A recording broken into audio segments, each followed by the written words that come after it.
നമസ്കാരം, രുചികളുടെ ലോകത്തിലേക്ക് എല്ലാവർക്കും ഒരിക്കൽ കൂടി സ്വാഗതം. അപ്പോൾ ഇന്ന് നമ്മൾ വന്നിരിക്കുന്നത് ഒരു കറിയായിട്ടാണ്. ബ്രേക്ക്ഫാസ്റ്റിനൊക്കെ പറ്റിയ ഒരു അടിപൊളി കറിയാണ്, ഒരു എഗ് കറിയാണ് കേട്ടോ. എഗ് കുറുമ എന്നൊക്കെ വേണമെങ്കിൽ പറയാം. നമ്മൾ എഗ് കുറുമ എന്നൊക്കെ പറയുമ്പോൾ പല രീതിയിൽ നമ്മളൊക്കെ ചെയ്യുന്നതാണ്. അപ്പോൾ ഇതിപ്പം എന്താ പറയുക, കുറഞ്ഞ ഇൻഗ്രീഡിയൻസ് കൊണ്ടൊന്നുമല്ല നമ്മൾ ഉണ്ടാക്കുന്നത്, കുറച്ച് കാര്യങ്ങളൊക്കെ ആവശ്യമാണ്. അപ്പോൾ എന്തായാലും ഒരു വ്യത്യസ്തമായൊരു ടേസ്റ്റാണ്. നമ്മൾ ഒരേ രീതിയിൽ തന്നെ ഇങ്ങനെ, പ്രത്യേകിച്ച് ഇങ്ങനത്തെ കറികളൊക്കെ ഉണ്ടല്ലോ, എഗ് കറി, അതായത് ബ്രേക്ക്ഫാസ്റ്റിൻ്റെ കറികളൊക്കെ ഒരേപോലെ തന്നെ ഉണ്ടാക്കുമ്പോൾ നമുക്ക് ഒരു ചേഞ്ചൊക്കെ വേണമെന്ന് തോന്നുമല്ലോ. അപ്പോൾ അങ്ങനെയുള്ള സമയത്ത് ഉണ്ടാക്കാൻ പറ്റിയൊരു കറിയാണ്, നല്ലൊരു ടേസ്റ്റാണ്. അപ്പോൾ എന്തായാലും നമുക്ക് വേഗം പോയിട്ട് എങ്ങനെയാണ് ഈ ഒരു എഗ് കുറുമ ഉണ്ടാക്കുന്നതെന്ന് കണ്ടുവരാം. അപ്പോൾ നമ്മുടെ എഗ് കുറുമ ഉണ്ടാക്കാൻ വേണ്ടിയിട്ടുള്ള സാധനങ്ങൾ ഇതൊക്കെയാണ്. ഇതിപ്പം ഒരു വലിയ സവാള നേർങ്ങനെ ഇങ്ങനെ മുറിച്ച് വെച്ചതാണ്, സ്ലൈസ് ആക്കി വെച്ചതാണ്. 2 തക്കാളി എടുത്തിട്ടുണ്ട്, നമ്മൾ പേസ്റ്റ് ആക്കും. പിന്നെ 3 മുട്ടയാണ് എടുത്തിട്ടുള്ളത്. പിന്നെ 2 പച്ചമുളക്, അതുപോലെ തന്നെ കറിവേപ്പില വേണം. പിന്നെ മല്ലിയില. പിന്നെ കുറേ കാര്യങ്ങൾ നമ്മൾ അരച്ചെടുക്കുന്നുണ്ട്. നമ്മൾ നേരത്തെ തക്കാളി പറഞ്ഞല്ലോ, അതിൻ്റെ കൂടെ നമ്മളൊരു 1/4 കപ്പ് ചിരകിയ തേങ്ങ, അതുപോലെ തന്നെ അണ്ടിപ്പരിപ്പ് വെള്ളത്തിൽ കുതിർത്തതാണ്. ഇതിപ്പോൾ ഒരു 10, അതായത് ഒരു മുഴുവനായിട്ടുള്ള അണ്ടിപ്പരിപ്പാണ്, ഒരു 10 എണ്ണം വരും. ഇതിപ്പോൾ കഷ്ണം മുറിച്ചിട്ടുള്ളതാണ്, അതുകൊണ്ട് അങ്ങനെ ക്വാണ്ടിറ്റി ആയിട്ട് പറയുന്നില്ല. ഏതാണ്ട് ഒരു 10 എണ്ണം വെള്ളത്തിൽ സോക്ക് ചെയ്ത് വെച്ചതാണ്. പിന്നെ ഒരു ഇഞ്ച് വലുപ്പം വരുന്ന ഇഞ്ചി എടുത്തിട്ടുണ്ട്. 3 വലിയ വെളുത്തുള്ളി എടുത്തിട്ടുണ്ട്. ഇത് പോപ്പി സീഡ്സ് ആണ്. പോപ്പി സീഡ്സ് നമ്മൾ 1 ടീസ്പൂൺ ആണ് എടുത്തിട്ടുള്ളത്. പിന്നെ പെരിഞ്ജീരകം 1/4 ടീസ്പൂൺ എടുത്തിട്ടുണ്ട്. പിന്നെ 2 ഏലക്ക, അതുപോലെ തന്നെ ഒരു ചെറിയ കഷ്ണം പട്ട, 2 ഗ്രാമ്പു, പിന്നെ ബേ ലീഫ് കുറച്ച് എടുത്തിട്ടുണ്ട്. ഇത് അരയ്ക്കുന്നില്ല കേട്ടോ, നമുക്ക് വേറെ ഇട്ട് കൊടുക്കാം. പിന്നെ മഞ്ഞൾപ്പൊടി ഒരു 1/2 ടീസ്പൂൺ, മുളക് പൊടി ഒരു 1/4 ടീസ്പൂണ്, പിന്നെ ആവശ്യത്തിന് ഉപ്പ് വേണം, അതുപോലെ തന്നെ നമ്മൾ ഉപയോഗിക്കുന്ന ഓയിലും. അപ്പം നമ്മൾ പറഞ്ഞല്ലോ കുറച്ച് കാര്യങ്ങൾ അരച്ചെടുക്കാനുണ്ടെന്ന്. അപ്പം അതിൻ്റെ പരിപാടി ആദ്യം നോക്കാം. അപ്പം നമുക്ക് ആദ്യം തക്കാളി ഒന്ന് മുറിച്ചിട്ട് കൊടുക്കാം. ഇതിലേക്ക് തേങ്ങ, അതുപോലെ അണ്ടിപ്പരിപ്പ് കുതിർത്തി വെച്ചിട്ടുണ്ടല്ലോ, അത് വെള്ളത്തിൻ്റെ കൂടെ തന്നെ ഇട്ട് കൊടുക്കാം. പിന്നെ ഇഞ്ചി ഒന്ന് കട്ട് ചെയ്തിട്ട് ഇട്ട് കൊടുക്കാം. അതുപോലെ വെളുത്തുള്ളി,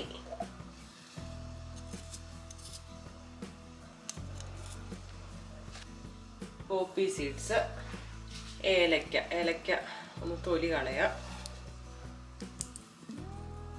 പിന്നെ പട്ട, ഗ്രാമ്പു, പെരിഞ്ജീരകം. ഇതിൻ്റെ കൂടെ തന്നെ നമ്മൾ മഞ്ഞളും അതുപോലെ തന്നെ മുളക് പൊടിയും കൂടി ചേർക്കുന്നുണ്ട് കേട്ടോ. ഇത് നല്ലപോലെ ഒന്ന് അരച്ചെടുക്കാം. വെള്ളമൊന്നും അധികം ചേർക്കേണ്ട, നമ്മൾ ആ അണ്ടിപ്പരിപ്പിട്ട വെള്ളമുണ്ട്. അപ്പം ഇത് അരച്ചെടുക്കാം, പേസ്റ്റ് ആക്കി എടുക്കാം. അപ്പം നമ്മളൊരു പാൻ വെച്ചു, അതിൽ ഓയിൽ ഒഴിച്ച് ചൂടാക്കിയിട്ടുണ്ട്. നമുക്ക് വെളിച്ചെണ്ണ എന്ത് ഓയിലായാലും കുഴപ്പമില്ല. ഇതിലേക്ക് നമ്മൾ ബേ ലീഫ് ഇട്ട് കൊടുക്കുകയാണ്. ബേ ലീഫ് നമ്മൾ നേരത്തെ അരച്ചിട്ടില്ലായിരുന്നല്ലോ. ഇതിലേക്ക് അരിഞ്ഞു വെച്ച സവാള ചേർക്കാം. സവാളയുടെ കൂടെ തന്നെ നമ്മൾ ഉപ്പും കൂടെ ചേർത്തിട്ട് വഴറ്റി കൊടുക്കുകയാണ്. അപ്പം ഇതാ ഇങ്ങനെ വാടി വന്നിട്ടുണ്ട്. അപ്പം നമ്മൾ ഇനി ഇതിലേക്ക് പച്ചമുളക് ഇങ്ങനെ നെടുകെ കീറിയിട്ട് ഇട്ട് കൊടുക്കുകയാണ്. കൂടെ കുറച്ച് കറിവേപ്പിലയും കൂടി ഇട്ട് കൊടുക്കാം. വീണ്ടും കുറച്ച് സമയം ഒന്ന് വഴറ്റി കൊടുക്കാം. അപ്പം ഇതാ ഇത് നല്ലപോലെ വാടി വന്നിട്ടുണ്ട്. ഇനി നമ്മൾ അരച്ചു വെച്ച പേസ്റ്റ് ഇതിലേക്ക് ചേർത്ത് കൊടുക്കുകയാണ്. ഈ മസാലയുടെ ആ ഒരു പച്ച മണമൊക്കെ മാറി വരണം കേട്ടോ. അങ്ങനെ കുറച്ച് സമയം ഒന്ന് ഇളക്കി കൊടുക്കണം. അപ്പം ഇത് കണ്ടില്ലേ, നല്ലപോലെ വെള്ളമൊക്കെ വറ്റി മസാലയൊക്കെ നല്ലോണം പിടിച്ച് വന്നിട്ടുണ്ട്. ഇതുപോലെ ആയി വരണം കേട്ടോ, എന്നാലാണ് മസാല നല്ലപോലെ മൂത്ത് വരിക.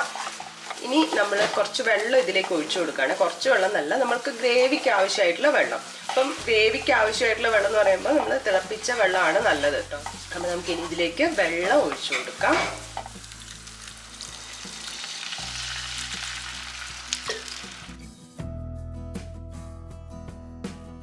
അപ്പോൾ ഗ്രേവിക്ക് ആവശ്യമായിട്ടുള്ള വെള്ളമൊക്കെ ഒഴിച്ചു കൊടുത്തിട്ടുണ്ട്. ഇനി ഇതൊന്ന് തിള വന്ന് തുടങ്ങണം കേട്ടോ. അപ്പം ഇതാ കറി ഇങ്ങനെ തിളച്ച് വരുന്നുണ്ട്. അപ്പം നമുക്ക് ഇനി ഇതിലേക്ക് മുട്ട ഇട്ട് കൊടുക്കാം. മുട്ട ഞാനിപ്പം ഇങ്ങനെ മുറിച്ചിട്ടുണ്ട് കേട്ടോ. നിങ്ങൾക്ക് ഒരുമിച്ച് വേണമെങ്കിൽ ഒരുമിച്ച് ഇടാം, ഏതാ നോക്കിയിട്ട്. ഞാൻ സ്ലൈസ് ആക്കിയിട്ടുണ്ട്.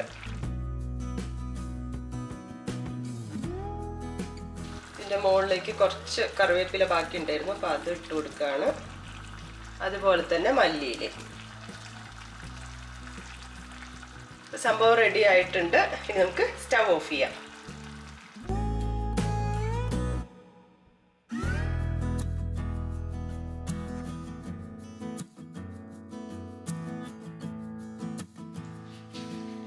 കിഡിലൻ എഗ് കറി, എഗ് കുറുമ ഇവിടെ റെഡി ആയിട്ടുണ്ട്. അപ്പോൾ എല്ലാം കണ്ടല്ലോ, എങ്ങനെയാ എന്തൊക്കെയാണ് ചെയ്തതെന്നുള്ളതൊക്കെ കണ്ടല്ലോ. അപ്പോൾ എന്തായാലും നല്ലൊരു ടേസ്റ്റാണ്. നമുക്ക് ഇതിന് ശരിക്കും പറഞ്ഞാൽ അപ്പമൊക്കെ അല്ലേ, വെള്ളയപ്പത്തിൻ്റെ കൂടെയൊക്കെ നല്ലൊരു കോമ്പിനേഷനാണ്. ചപ്പാത്തി ഒക്കെ നല്ലൊരു കോമ്പിനേഷൻ. നമ്മൾ എപ്പോഴും ഇങ്ങനെ തേങ്ങ അരച്ചൊക്കെ ഉണ്ടാക്കുമ്പം ചെറിയൊരു വ്യത്യാസം, അതായത് നമ്മൾ സെയിം ഇൻഗ്രീഡിയൻസ് തന്നെ ഉപയോഗിച്ച് കഴിഞ്ഞാൽ ചെറിയ ചെറിയ വ്യത്യാസങ്ങളൊക്കെ വരുത്തുമ്പോൾ അതിൻ്റെ കറിയുടെ ആ ഒരു ടേസ്റ്റേ മാറില്ല. അപ്പോൾ അങ്ങനെയുള്ള ഒന്നാണ്. അപ്പോൾ എല്ലാവരും ഒന്ന് ട്രൈ ചെയ്ത് നോക്കുക കേട്ടോ.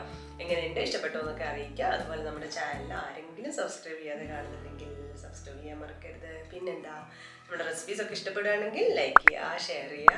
പുതിയൊരു വീഡിയോ കാണുന്നതുവരെ ബൈ.